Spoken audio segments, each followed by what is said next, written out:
in America, and whatever. Who cares what time it is? My name is Bhante Warpanyo. I'm a American Buddhist monk, and I'm a live streamer. I live stream on YouTube and TikTok, and from time to time, I also live stream on Facebook. Sometimes I make short videos about life lessons that I've learned, things that I've picked up on the path in my daily life of being a Buddhist monk.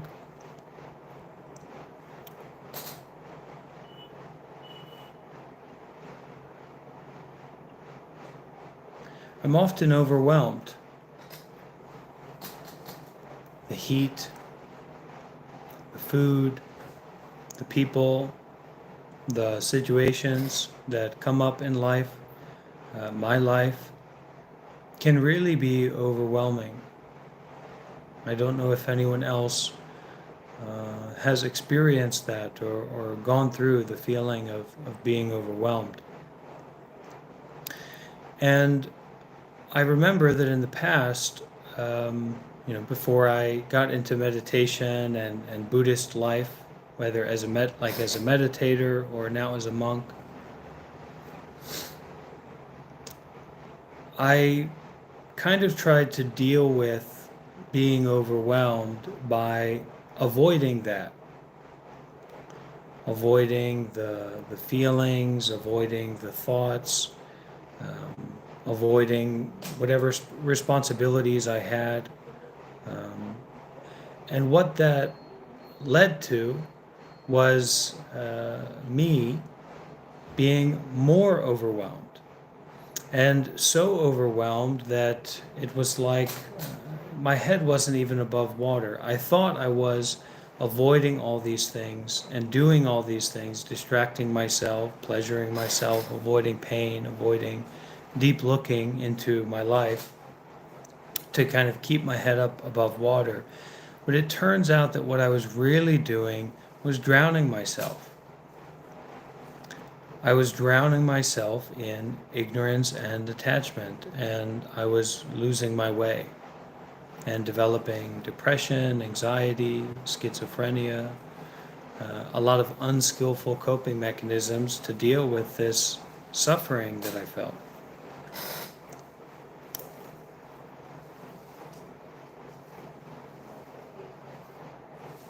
Abandoning thoughts. What a relief. To breathe and abandon thoughts. But it is a practice. It takes effort, it takes commitment, it takes seriousness, it takes wholeheartedness. And I notice that just because I endeavor seriously to be a good person or a great person or even to get enlightened, something like that, to be a great monk, a great man, that doesn't mean that life isn't gonna kick me in the ass.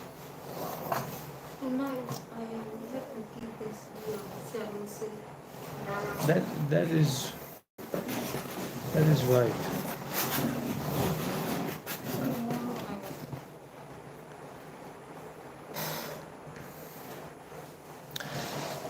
So how do we deal with that? How do we process that all the work that we're doing, all the efforts that we're making to be a meditator, to be, do all the things right, to be this great person, to transform our suffering, that that mud, that crap, that stink, that suffering, that difficulty is still going to come up. And that it may come up very, very strongly. Whether it's in terms of the mind, some kind of intense mental worry or fear or complicated thoughts that arise, or in terms of the body, right? The body being able to do the things that I like to do, the body being healthy, the body feeling comfortable. That's a big thing here in India because there's not a lot of AC, there's not a lot of space. Our meditation center here is kind of under construction, it's in development. We're low on funds, we don't have the money to finish even the roof of the Dhamma hall at this time. So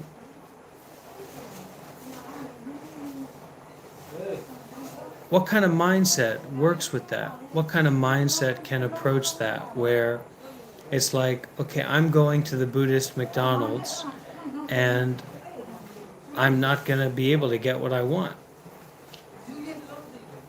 Now, the approach that I'm talking about is the approach that comes from this attachment, this grasping, this identity that we find, this self, this someone, this permanent being that we imagine to be there in terms of the body, right?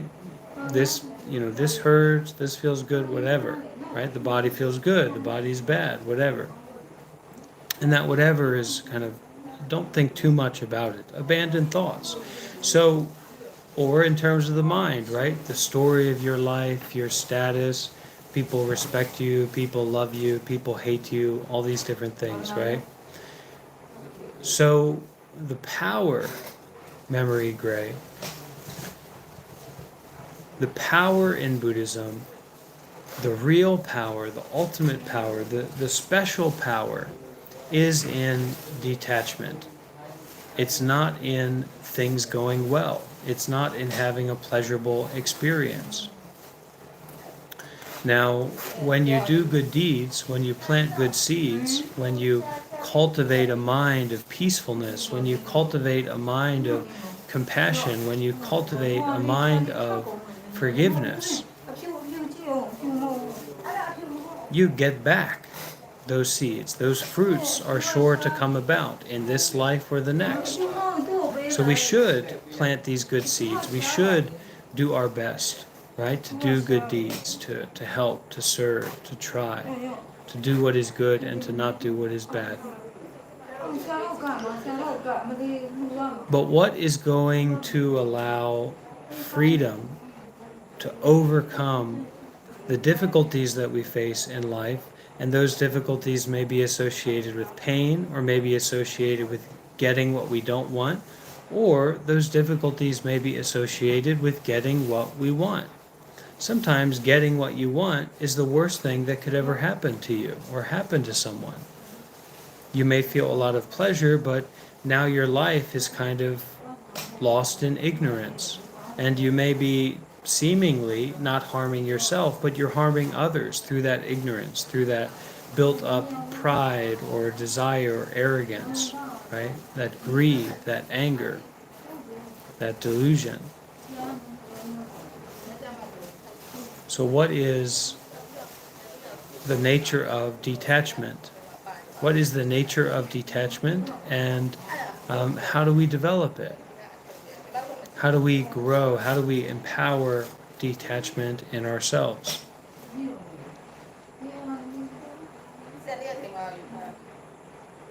Anyone got any ideas?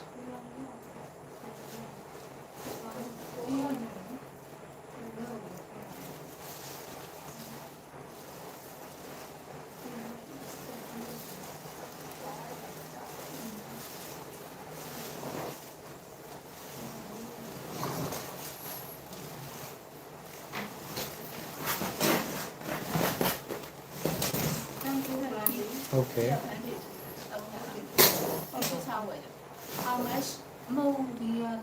I don't know. This is not mine.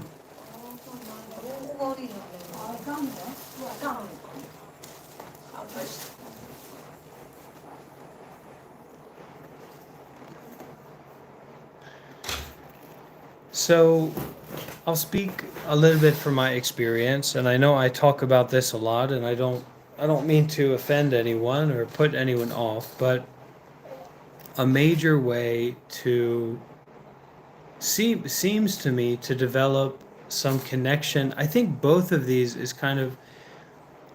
methods that I'll talk about is developing a connection to detachment, because detachment is like in line with nature. So detachment is in line with no self or no separation. Detachment is in line with impermanence, right? So it's not detachment is not really that we're doing something,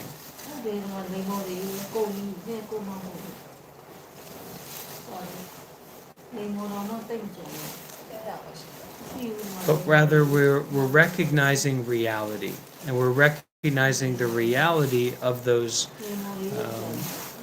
things, like the body things, the mind things, the physical things, the mental things.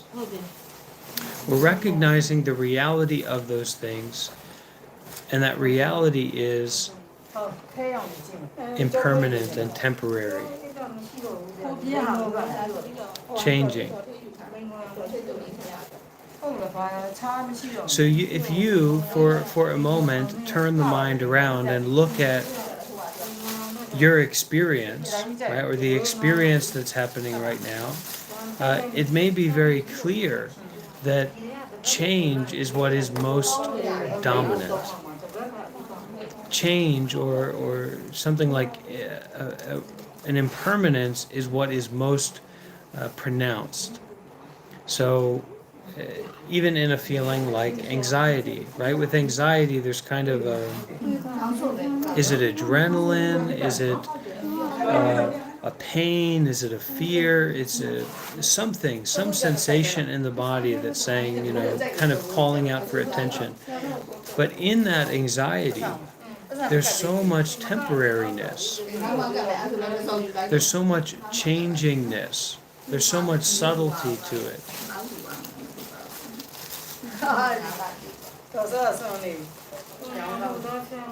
So when we take something that's valuable to us, something that's valuable to you means that you're attached to it, means that it's an extension of you, or it's an extension of your desires, or even an extension of your fears. You take something that's valuable to you and you give it away. You donate it, you offer it out, right? And we all kind of have to work with our demons on that, right? We have to make a deal with the devil, concerned with where our generosity is going to express itself, and how serious we're going to be about that. But you do have to try to know about it. Try doing actions of generosity and see what happens along the lines of that. When you give something away that's yours, that's mine, that belongs to me or you.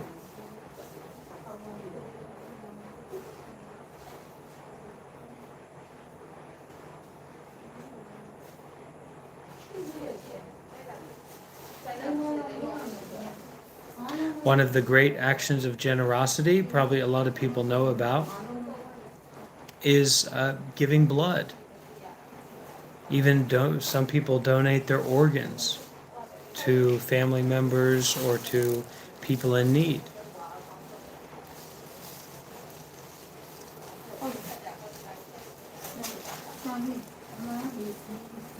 Some skilled people, some very professional, educated people, they use their skills, they use their special abilities that they have, that they can actually make a lot of money from, and they offer that in service. They offer that to those who are poor, those who don't have access to those services.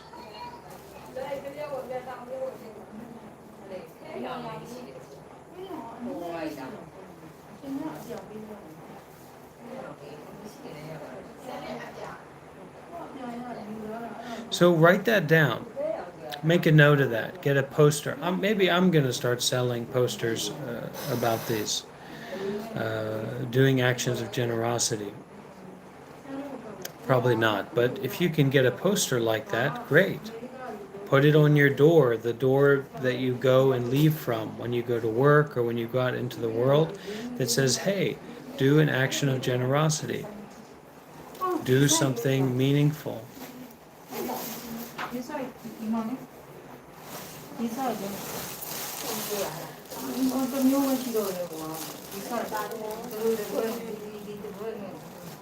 So that's generosity.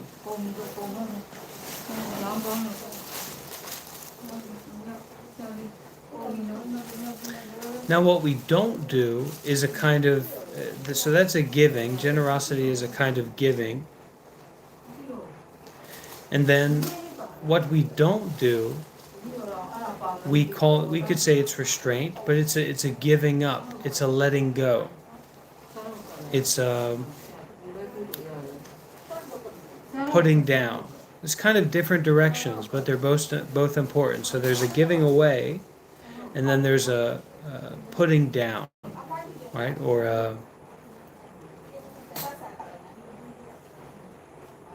not picking up. We could also say it's a not picking up. So in Buddhism, we have the 5 precepts of respecting life, respecting the possessions of others.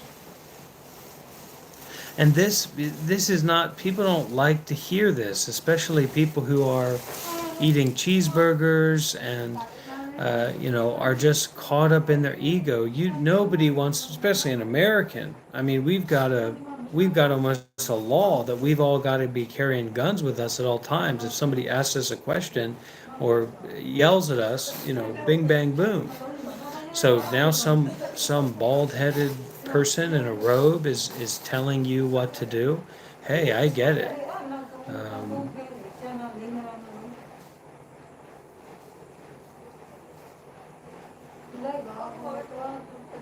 So respecting all life, not taking what's not offered, and that can also mean kind of respecting the properties of others, respecting the independence of others, right? Respecting the independence of others' properties, their aspects, their possessions.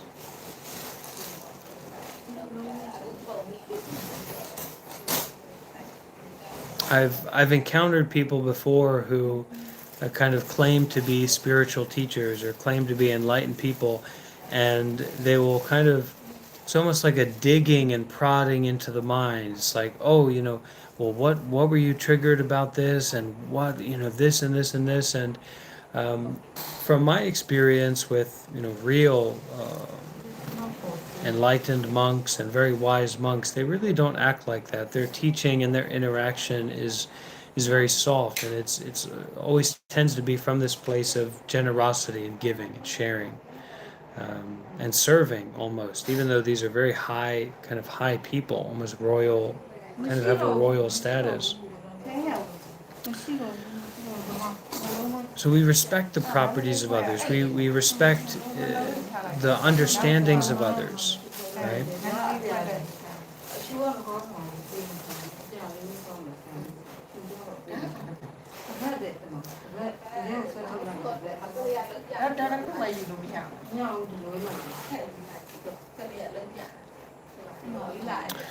Third one's a big one. It's how we speak, it's how we communicate. And I'd say it's 3 main parts. There may be some other parts in there, but these are the 3 that I usually point to strongly. Be honest, be kind in speech, be the messages we write, the way that we act in the world, the way that we respond to people. This is Buddhism. This is kind of like the power of a Buddhist community. We hold these truths or the importance of these ways of being to be ultimately important for how we live and how we are. Communicate kindly, reach out with kindness. And number 3, cut out the chit-chat. Reduce the chit-chat. Talking about unnecessary things, talking about things that don't bring benefit, that don't encourage wholesome states of mind, that aren't really important, but we just find ourselves to be talking. Talk about the Dhamma, talk about the heart, talk about the mind, talk about what's important. And there's always practical things that go along with that. Of course, we have to have practical conversations in life.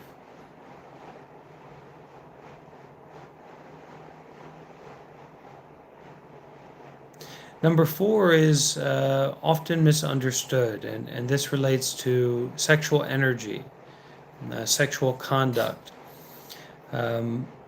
For monks, we practice celibacy, and for lay people, for people who aren't monks, it's also good to experiment with conservative sexuality.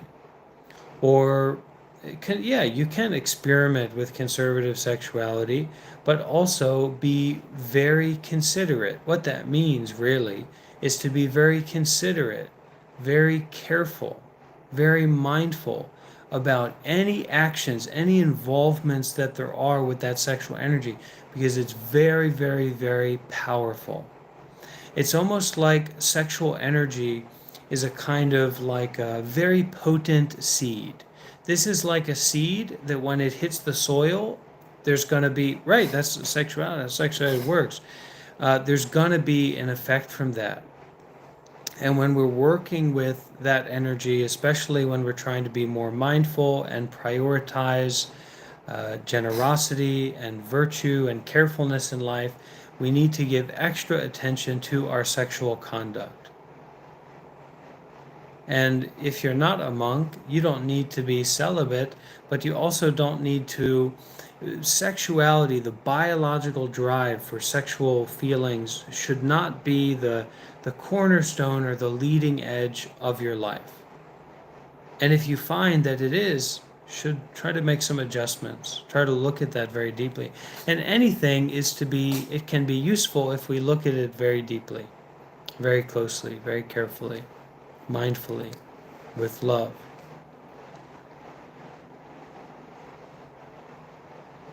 And number five is actually quite a controversial one for the modern era. And it's talking about intoxication. So it's definitely talking about regularly getting high just to get high. And it's definitely talking about getting drunk regularly, or getting drunk at all is dangerous. But the controversial aspect here is getting drunk on content, intoxicating the mind with stories, fantasies, movies, TV shows. They've got a term for this, doom scrolling.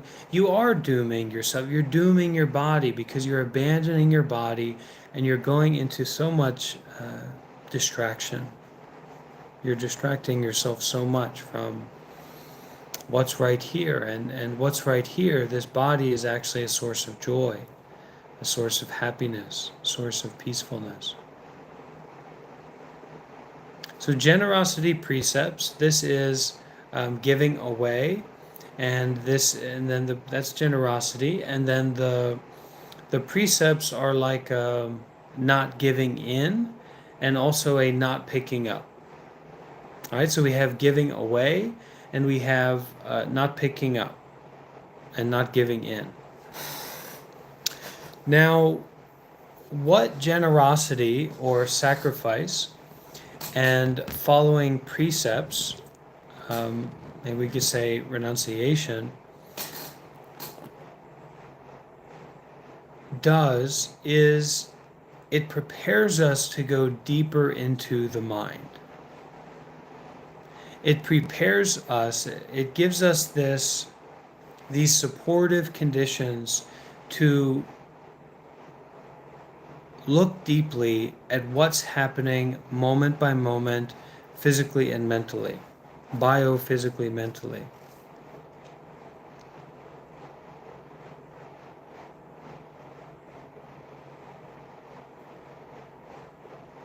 Can we say that meditation is the highest generosity? We could say that.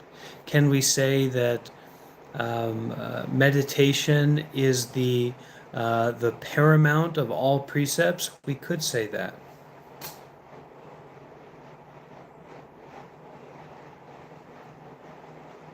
And so, what is meditation? Well, meditation is mindfulness and detachment, or present awareness, the action of awareness, the action of being aware of what's happening right now,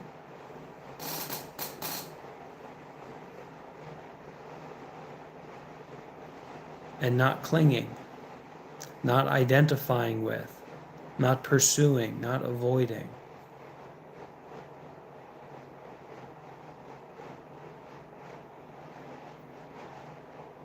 Just being mindfully with.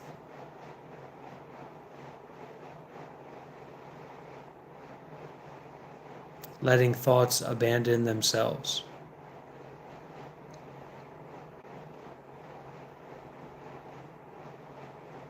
I was listening to Thich Nhat Hanh today, and he said, when you practice meditation, when you really practice meditation, mindfulness of breathing, mindfulness of the body, at that moment you're a Buddha. So, do you want to be a part-time Buddha or a full-time Buddha? Which one do you want to be? I know which one I want to be. So we have to take the meditation practice out of the dojo. We have to take the meditation practice off the cushion. We have to take the meditation practice away from the idealism of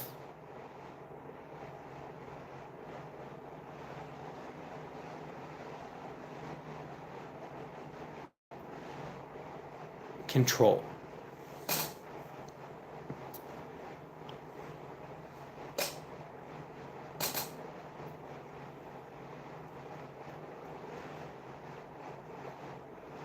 To stop being in control and to start being aware.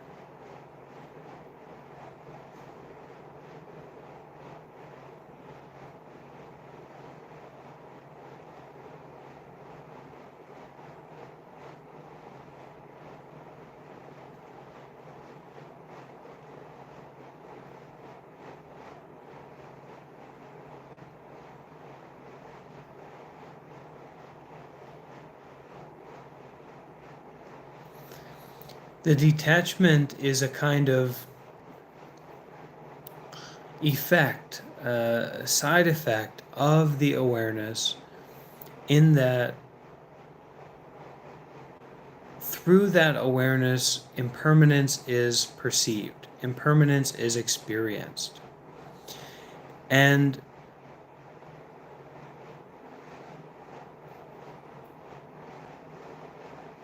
we start to take responsibility for the reality of impermanence.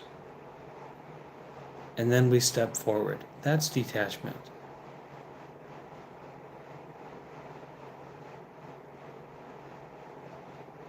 This is impermanent. This body is impermanent.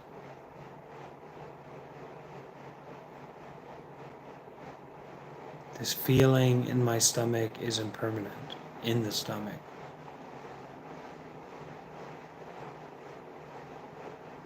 This is not me, not I.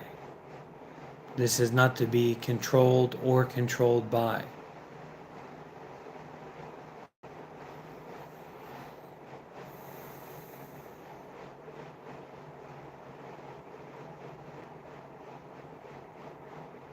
There is no need for a timer. There's no need for a bell. There's no need for a schedule. There's no need for a special technique with many layers and levels. There's no need for that. We can use that. But this dropping away, this abandoning of thoughts, this abandoning of habitual activity, this abandoning of someone, some place, some situation, some experience, some thoughts, is real meditation, Buddha meditation.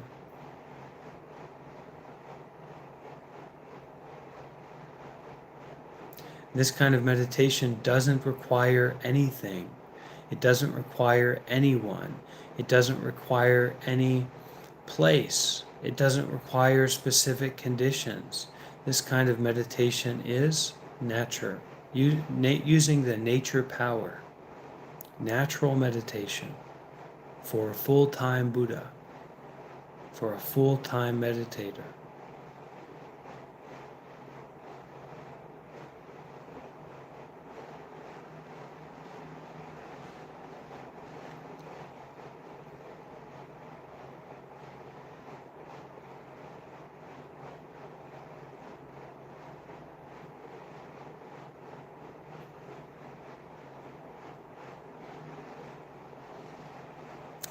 Thai Thich Nhat Hanh was teaching today in the talk I was listening to smile. And one of the funny things that he said was that, because we have this weird idealism about smiling, I need to do the ultimate smile, whatever. We're so self-conscious. I am. But he said this smile is not a diplomatic smile. So there's actually a ferocity, there's a bravery, uh,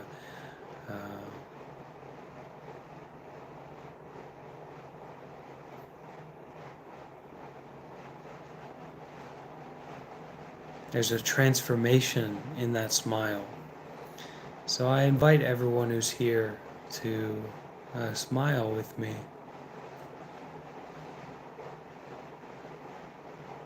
And I think Thai said to at smile at your smile.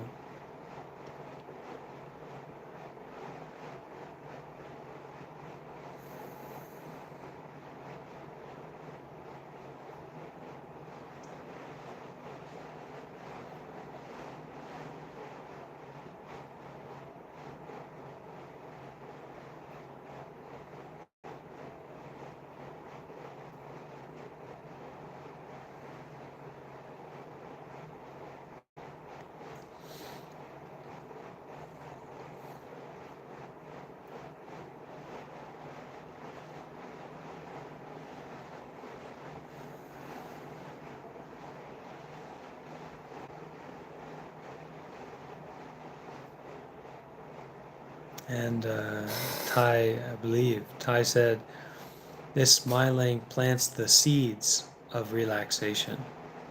So you may not feel it right away, but through that smiling, all those muscles are kind of getting activated, and it's planting those seeds of relaxation in the heart through the face. So smile.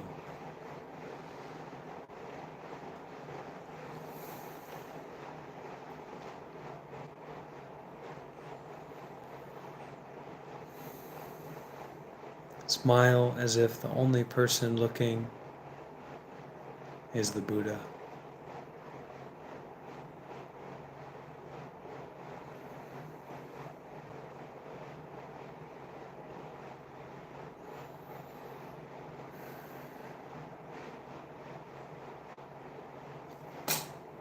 Thank you for being here.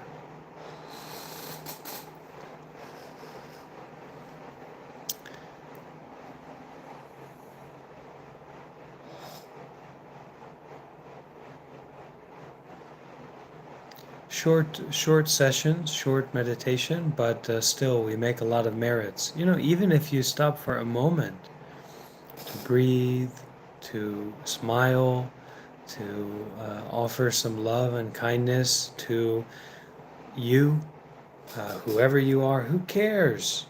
You're this person, you're that person. Everyone has a right to kindness. We just have to take back that right to offer that kindness to ourselves, regardless. So I invite everyone to bring their hands together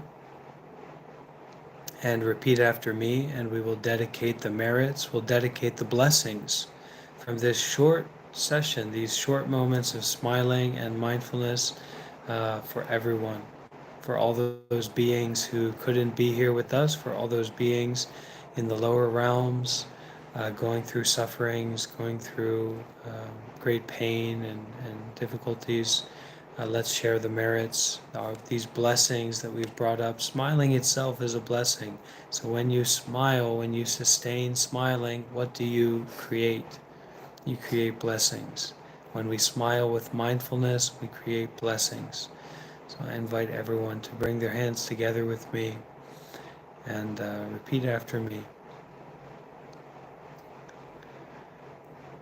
May all the blessings that we have made until now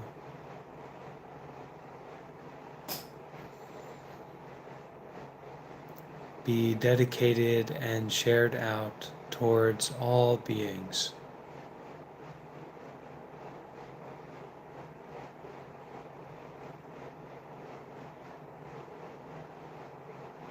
May all beings receive and rejoice in these blessings.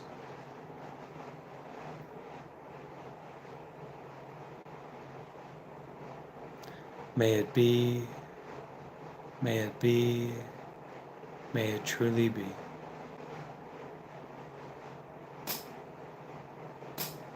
Sadhu, sadhu, sadhu.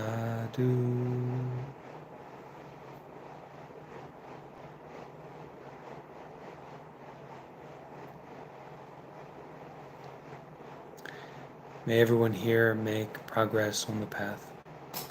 Thank you so much for being here with me. Take care. Smile.